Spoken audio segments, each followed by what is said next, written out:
এইবাৰ বাঁহৰ চুঙাত দৈ নহয়, এইবাৰ বাঁহৰ চুঙাত বিয়াৰ চিঠি। কলিয়াবৰত বিজুলী বাঁহেৰে নিৰ্মাণ নিমন্ত্ৰণী পত্ৰ। এখন বিয়াৰ ব্যতিক্ৰমী বিশেষ নিমন্ত্ৰণী পত্ৰ।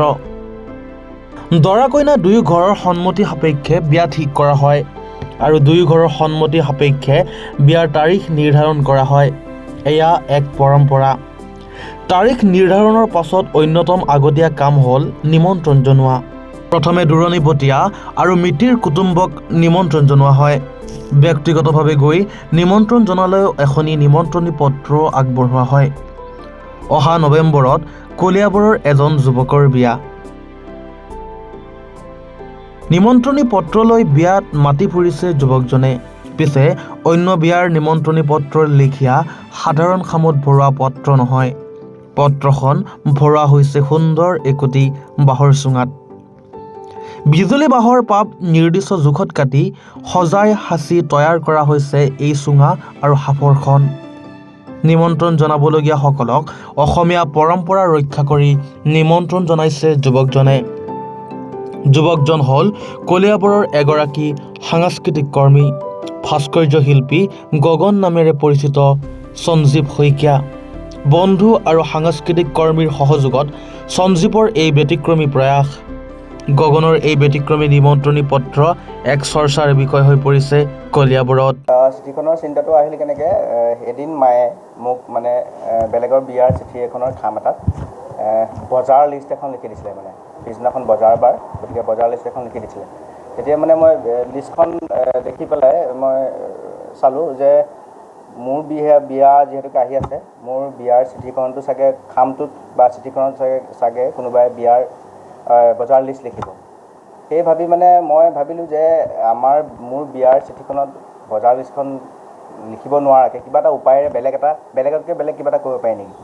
তো তেনেকুৱা চিন্তাধাৰাতে প্ৰায় এদিন ৰাতি 11:30মান বাজিছে, চিন্তাটো আহি আছিল। আহি থাকোঁতে মোৰ বন্ধুবৰ নৱদ্বীপ বৰুৱাক মই ফোন কৰিলোঁ।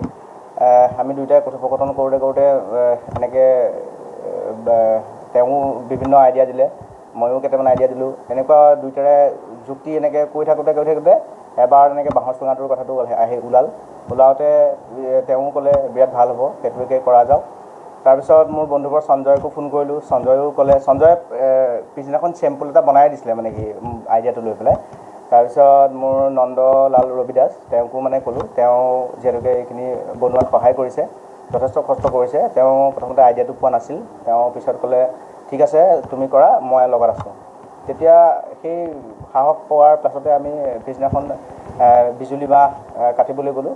আনি পেলাই আমি প্ৰচেছিঙত যিখিনি কাম আছিলে সেইখিনি আমি কৰিবলৈ লৈছোঁ। এইটো কাম কৰোঁতে প্ৰায় আমাৰ 4 মাহৰ আগত আমি কামটো ষ্টাৰ্ট কৰিছোঁ। আৰু প্ৰথমতে কৰোঁতে হয়তো আমাৰ 20-25টামান আমাৰ এনেই অথলে গৈছে, কাৰণ আমি আইডিয়াহে কৰিছিলোঁ। কিন্তু আমি প্ৰেক্টিকেলি কামটো আমি কৰোঁতেহে আমি গম পাইছিলোঁ যে তাক কৰোঁতে অকণমান দিগদাৰ আছিলে।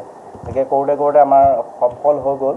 এতিয়া যথেষ্টখিনি ইয়াৰ যিখিনি বাঁহৰ চুঙাটোৰ বিয়াৰ চিঠিখনৰ যিখিনি ষ্টিকাৰ আছে, বিয়াৰ চিঠিখনৰ ডিজাইন আছে, সেইখিনি মোৰ ভাতৃপ্ৰতিম ধনবৰ ভূঞাই কৰিছে। আৰু চিঠিখনৰ লিখনিখিনি জোনাকংকন ভাস্কৰ শইকীয়া আৰু ধনবৰে অকণমান কৰিছে।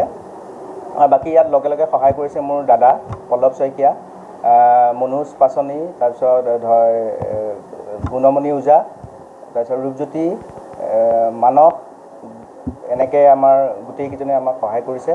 আৰু সেই ফলস্বৰূপে আমাৰ গোটেই চিঠিখন ওলাই পৰিছে।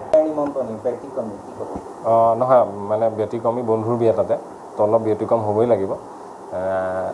প্ৰায় 4 মাহমানৰ কষ্ট, বহুদিনৰ চিন্তাৰ ফচল আজিৰ এই চিঠিখন। আৰু বন্ধুৰ বিয়াৰ কাৰণে অলপ ব্যতিক্ৰম কৰিছোঁৱে, আৰু বহু ব্যতিক্ৰমী আছে। আপোনালোকে লাহে লাহে সকলো গম পাই থাকিব। কিমানমান বনালে? চিঠি মোটামুটি আমি 1000 তৈয়াৰ কৰা হৈছে। এতিয়া 600 আমি নিমন্ত্ৰণ দিব পৰাৰ অৱস্থাত আছোঁ, আৰু 400ৰ কাম চলি আছে মানে। আৰু 400 হ'লে আমি সম্পূৰ্ণ নিমন্ত্ৰণ দিব পাৰিম। আৰু কলিয়াবৰৰ পৰা নেকিবুৰ ৰহমানৰ প্ৰতিবেদন, এনি ভাৰত 24।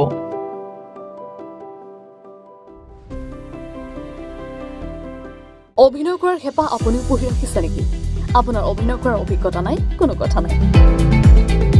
আপোনাৰ বাবে আহিছে সোণালী সুযোগ 29 ছেপ্টেম্বৰত দিনৰ 9 বজাৰ পৰা নিশা 8 বজালৈ বলিউড তথা হলিউডৰ চিনেমাৰ বাবে অডিশ্যন হ'বলৈ গৈ আছে গুৱাহাটীৰ কাহিলীপাৰাস্থিত জ্যোতিচিত্ৰ বনত 5 বছৰ বয়সৰ পৰা 17 বছৰ ব্যক্তিয়ে কৰিব পাৰিব অংশগ্ৰহণ পঞ্জীয়ন হ'ব বিনামূলীয়া নিৰ্দিষ্ট ৱেবছাইটত কৰিব পাৰিব আবেদন